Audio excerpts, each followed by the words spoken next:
Kepala Dinas Kependudukan dan Catatan Sipil Kota Makassar, Aryati Puspasari Abadi mengatakan, pasca lockdown, pelayanan kependudukan Dirjen Dukcapil RI telah mengeluarkan kebijakan untuk pengurusan IKTP, sehingga perekaman sudah mulai dibuka ke 15 kecamatan sekota Makassar dan proses pengambilan IKTP dilakukan di kantor Disdukcapil dan DPM PTSP Bintang 5, Balai Kota.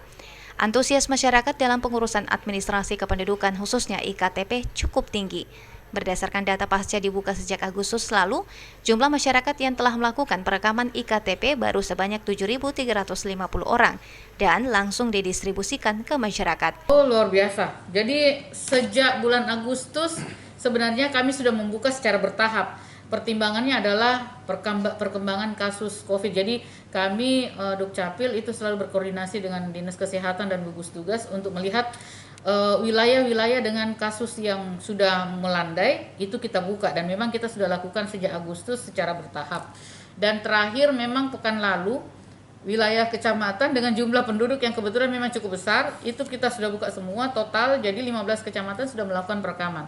Nah, dari data yang kami terima sampai dengan detik ini sudah ada lebih 7.000, jadi tercatat 7.350 masyarakat yang sudah melakukan perekaman sejak kami buka perekaman di seluruh kecamatan yang ada di wilayah Kota Makassar. Aryati menambahkan khusus untuk pelayanan administrasi lainnya dapat dilakukan secara online di website Disdukcapil Makassar seperti pengambilan nomor antrian, sementara khusus untuk administrasi kependudukan IKTP boleh langsung membawa resi bukti perekaman di kecamatan untuk pengambilan fisik IKTP.